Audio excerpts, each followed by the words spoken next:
Hello everyone. Welcome back to the channel. I'm truly honored you've joined us again today, because the topic we are exploring is one of the most powerful, yet often overlooked, elements of personal and spiritual growth: how to live wisely and humbly in a world that often rewards news over substance, speed over reflection, and appearance over truth. Have you ever felt out of place in a society that celebrates flashy success but overlooks silent strength? Have you ever questioned how to maintain your integrity and wisdom while everyone else seems to be chasing validation and praise?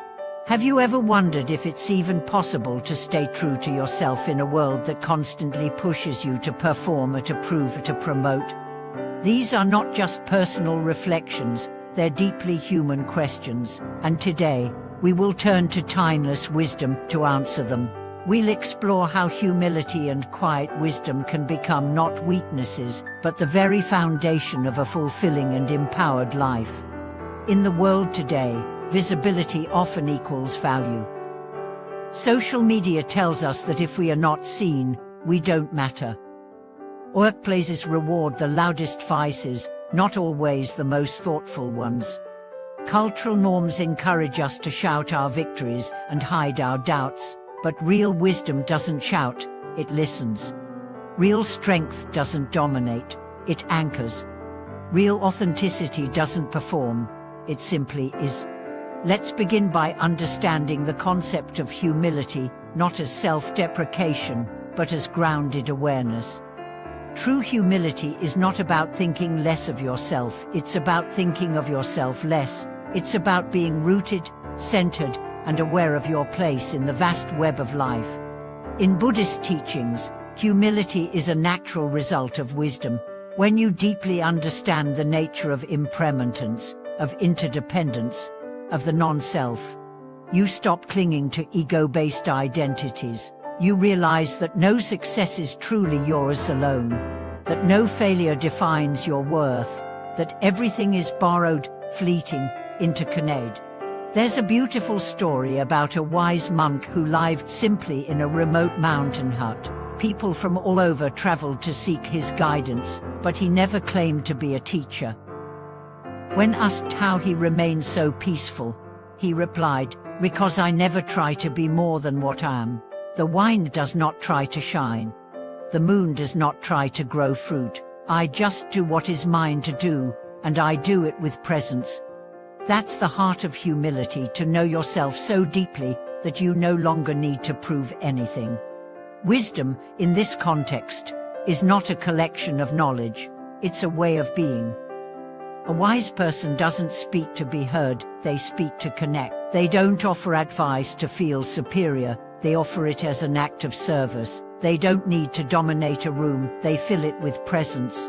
So how do we cultivate this kind of wisdom in a world that often rewards the opposite? First, we must slow down. Wisdom does not rush. It arises in stillness, in reflection, in silence. When you pause before speaking, you begin to see more clearly. When you listen without preparing your response, you begin to understand more deeply. When you act without attachment to outcome, you begin to live more freely. Slowing down doesn't mean becoming passive. It means becoming intentional. It means choosing your words carefully, your actions wisely, your commitments with integrity. Second, we must practice self-awareness. Not the kind of self-awareness that makes you obsessed with your image, but the kind that helps you see your own mind, that shows you your ego, your projections, your patterns. Self-awareness is like a mirror, it doesn't flatter, but it reveals. And in that revelation, you gain power. The power to respond, not react. The power to choose clarity over confusion, stillness over drama, truth over approval.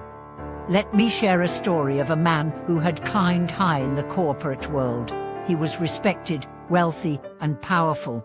But he felt empty. One day, after an emotional breakdown, he left everything behind and traveled to study with a spiritual teacher. He expected grand teachings, complex rituals. Instead, The teacher told him to sweep the floor, serve tea, and listen. At first, he resisted. Then he surrendered. And in that simplicity, he rediscovered meaning. He later said, "I used to think power was about control. Now I know it's about clarity, about presence, about being fully here, even when no one's watching." That's what we are talking about today, inner authority, not outer recognition. When you are deeply grounded, you don't need others to validate your worth. You become your own reference point. This leads to the third pillar: service. True wisdom always serves, not from obligation, but from overflow. When you are deeply connected to your own center, you naturally extend that energy outward. You become a source of calm in chaos, a beacon of compassion in a world that often feels cold, a reminder of truth in a time of illusion. Humility and wisdom, when combined, make you luminous in a quiet way, not because you try to shine, but because you no longer hide. Your presence speaks even when your mouth is silent. Your actions teach even when you offer no advice. Your energy transforms even when you say nothing at all. But this path is not easy. You will be misunderstood, overlooked, sometimes mocked. Because in a world that rewards ego, humility is radical. In a culture obsessed with noise, silence is revolutionary. In a society that celebrates appearance, authenticity can be threatening. And yet this is the path that leads to freedom. So how do you stay true to it? First, stay close to your inner practice. Meditate, reflect, journal, pray. Connect daily with your essence, not your role, not your reputation, but your core. Let your actions flow from that place. Second, surround yourself with people who value substance over style, who love you for your truth, not your performance, who remind you that it's okay to be quiet, to be thoughtful, to be human. Third, remember that every moment is a choice. You can choose to impress or to express. You can choose to perform or to serve. You can choose to conform or to awaken. The more you choose wisdom and humility, the more you realize you never really lose anything. You gain peace. You gain respect from those who matter. You gain depth. You gain joy that doesn't depend on applause. Let me close with this. The world doesn't need more noise. It needs more presence. It doesn't need more performers. It needs more peacemakers. It doesn't need more ego. It needs more love. And that begins with you, not by becoming someone else, but by becoming more fully yourself. Thank you for watching this video. If these reflections stirred something within you, please share your story in the comments. Let us create a space where authenticity is honored and wisdom is nurtured. And of course, if you haven't yet, subscribe, like, and hit the bell so we can continue walking this path of truth and quiet power together. Until next time, stay wise, stay humble, and stay real.